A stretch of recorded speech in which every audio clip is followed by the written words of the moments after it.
Hello and welcome to the second edition of Hit and Miss. Probably not going to be a lot better than the first. Oh, do shut up, blessed thing. Anyway, I think I've sorted out a bit of the focus and thing problems, and I've got it here on my phone. I can control the thing. It's very clever. It's all wireless. I can control the thing from my phone, and I can also see it because the phone is a bit near, and I still haven't got my glasses on. I can't put the glasses on, I can't paint, so there we go. Anyway, here we are. We're back with the 4 miniatures that we primed and based and talked about a bit on the first one. And yeah, first up, I think probably what good thing to all ramble on about would be colour choices. And how sometimes the miniature really dictates what you're going to paint it.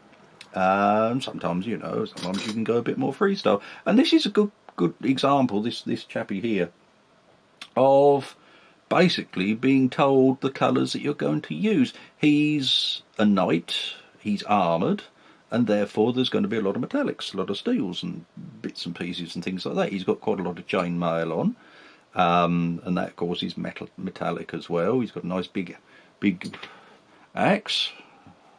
You could go all carry on and say, look at the size of these chopper, but we'll leave that one. The only real bit you've got is the sort of squashed imp thing on his top of his head, and this. I need a pointer, don't I? What can I have for a pointer?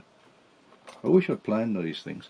Here we go. Is this bit here, which is a sort of a piece of cloth. Now you could go to town on that bit and a little bit round at the thing, but the rest of it is going to be metals, fairly sort of wooden arrangement for the shaft, and so you've got your colour palette there.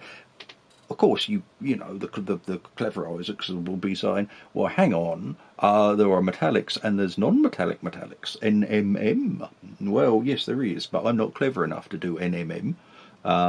Those people that are very clever at it, they use different shades of greys and what have you, and you can put the highlights where you want and what have you, and it's very clever. It's how the old masters used to get away with the fact that they didn't have decent metallics back in the day. We do have decent metallics now, and they're quite good actually. So yeah, I shan't be faffing around with anything like that, but I shall be doing him as well in his metallic glory.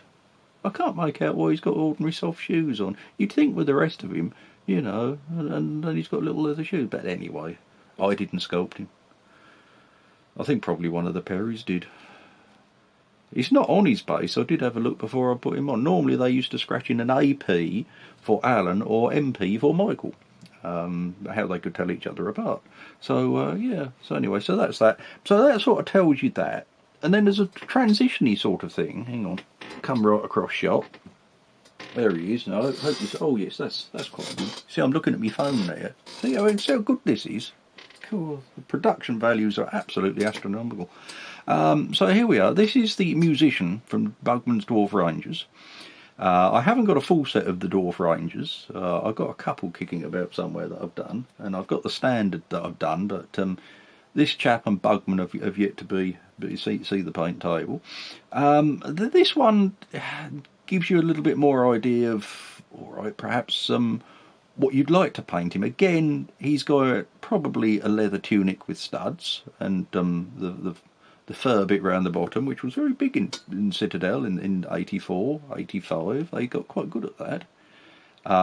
He's going to be a little bit, I can't see any chainmail on him. He's got some sort of helmet, I think. Well, that looks like it's something made out of cloth. He's got a little shield, complete with Bugman symbol of a beer mug on it, or beer stein. And yeah, so that was going to be a bit different. So, okay, you got cloak.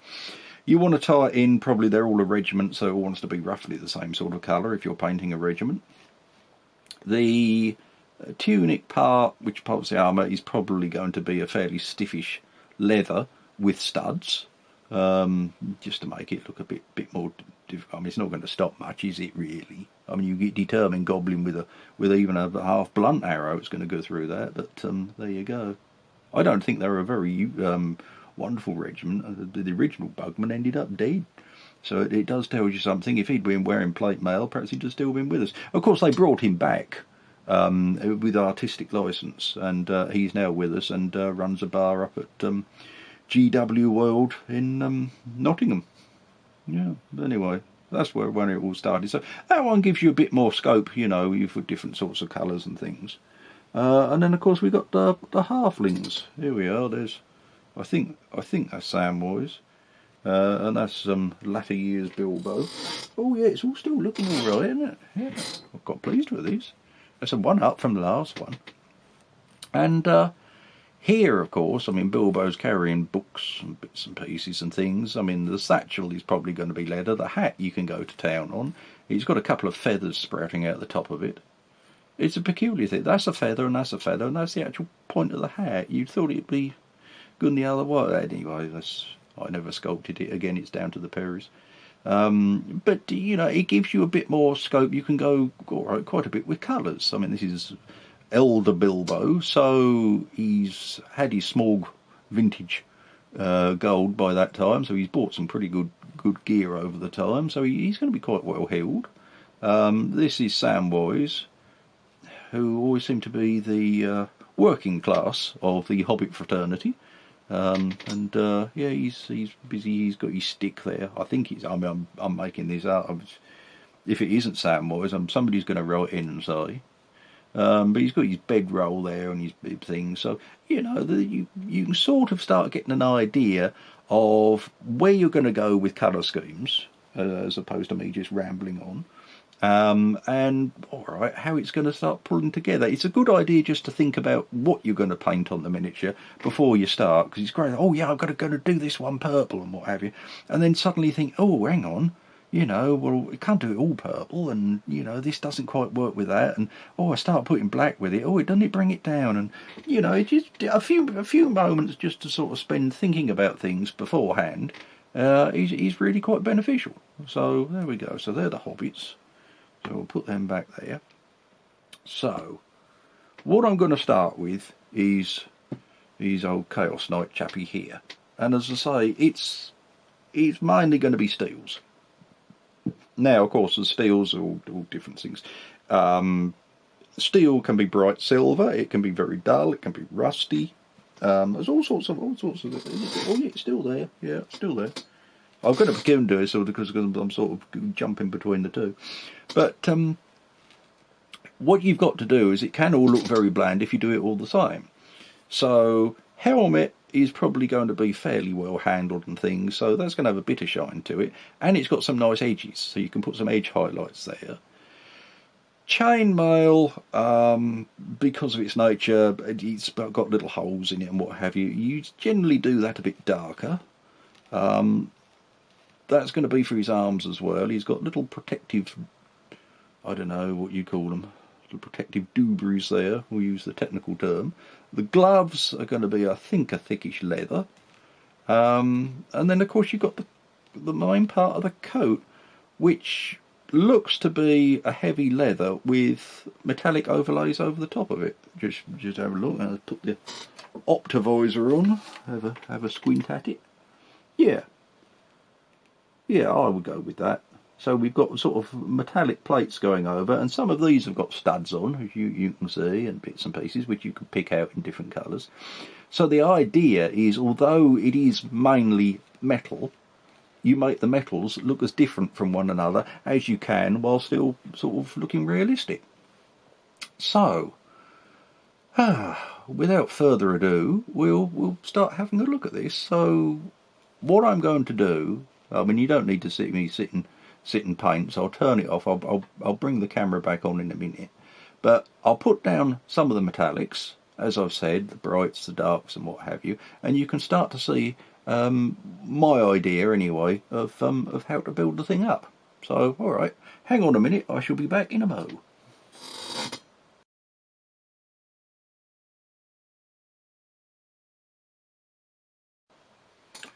Right, so we're back again. I hope you can see this, but here we are with the three different colour metallics blocked in. So what we've got is a darker silver, a blacky silver, for chainmail on arms and legs. They've got a second part of chainmail, which I've just sort of really noticed as I was painting it, for just over the tops of the arms here. So he's obviously wearing a second chainmail surcoat. I think that's what it's called anyway. So you've got to make a difference of those. So I've picked those out in a different silver, and then of course got the helmet, which I said I was do fairly bright. It's a focal point. It's where you want to see things. It's where you're going to look at his face and what have you. And of course these two pits you can do black, so it's going to look really sort of menacing. And the paints I used for this is, the labels are terrible on these things, but they're Reaper paints, are two of them. So we got, let's see, let's hold that up. That's Black and Steel 9205, and that was for the darker chainmail areas. We've then used Tarnished Steel, which I hope you can see there. That's it, yeah. For the shoulder areas on there and on there, and then for the helmet we've gone, and this is a peculiar one. This is Dark Star. They do a vast range of metallics, and they're of very good quality. I think the Outpost sell them now. I used to sell them. I might take them in again, I don't know, but at the moment I think the Outpost have got them, and they're very nice. This is Tarnished Steel. This is DM2251, and for tarnished, I mean, look how shiny that is. So I don't quite know whether I got a dud one or what, but that's that. But it is quite useful for a shiny steel. Now, of course, you would overwash some of these with blacks and bits and pieces just to help pick it out. But I hope you can see, if I don't hold it too close to the camera because it might have a pink fit about the camera angle, but there, I hope you can sort of get the idea, so I turn it backwards, of the different, there we go, the different shades of basically the same metallic. And you can use that to go on and, build up the figure from there. So even though this figure is all mainly steels, you can add quite a bit of difference and variation to it. So that's a little bit for today. I shall probably add a few bits more and things to this just to block him out. The Surcoat, I'm beginning to think, I don't know whether to do it steel or whether go and add a bronze colour to it, but I'd probably better not. It's starting to, you add too many colours, it starts to look too busy and it just doesn't work very well. Not on something like this. He's supposed to look mean, moody and magnificent, and if he's multicoloured it sort of takes it away a bit, doesn't it? Anyway, there we go. Shop news. Can I tell you anything about the shop? Well, it's still the redesign of the web shop, of Miniature Heroes web shop, has not proceeded in the orderly and efficient manner that I wished it had. But we're there. We're still trading. Everything's fine and all operational. It's just it's playing all the right notes, but not necessarily in the right order. I hope to get that sorted out in due course. I've had a big redelivery or delivery from Reaper Miniatures.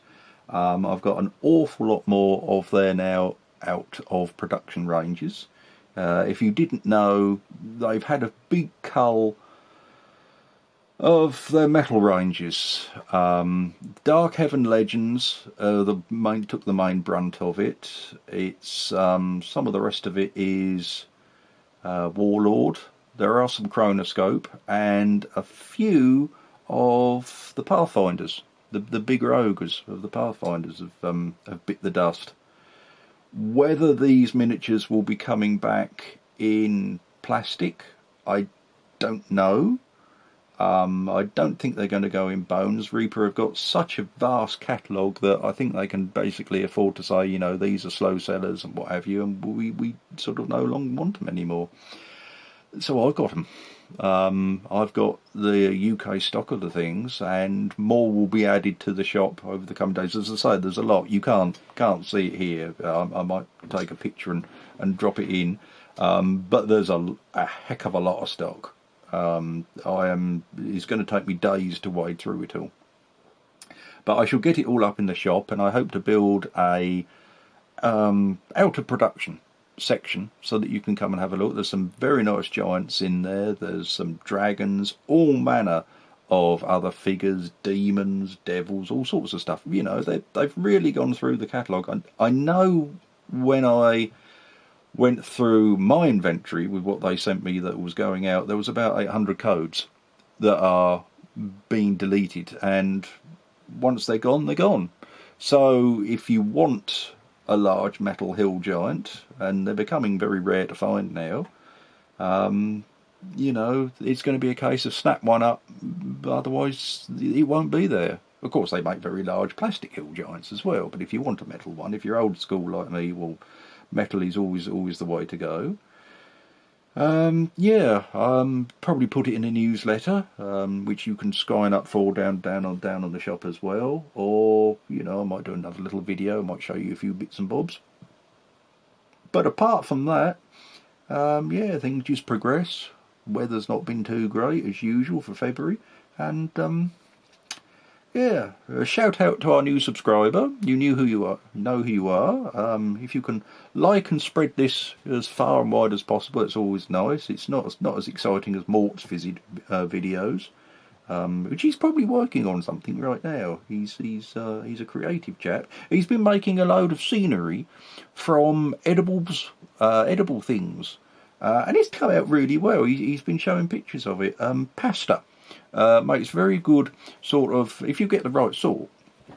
I don't know what it's called. It's the hollow sort with the ridges on it. There's probably a name for it. But if you get the right sort, you can bob it about and paint it and what have you, and it makes very good sort of cave scenery and things of stalactite, you know, cave things. That's a very technical term, isn't it? Cave things. Yeah. I heard a skull referred to as a head bone once by a doctor. That was a funny thing. Yeah, you thought, well, it's a skull, you know, what do you call it, a head bone? But, yeah. Anyway, Mort's been rambling about, but Mort's been making edible scenery. And the beauty is, of course, if ever he gets fed up with it, he can cook it and eat it. So that's, you know, pretty good going. So it's worth checking out. He's been on Instagram and bits and bobs and having a look. But I think that's about it for now. Yeah, I think that's about it for today's ramble. Thank you for watching. I'm very, very pleased that some people like it and take time to comment. It's always very nice to see. And yeah, I'll see you on the next one when we perhaps block in some more colours, or I've done a bit more and I'll show you the progress on them, and you know, you can sort of go from there. But anyway, cheerio!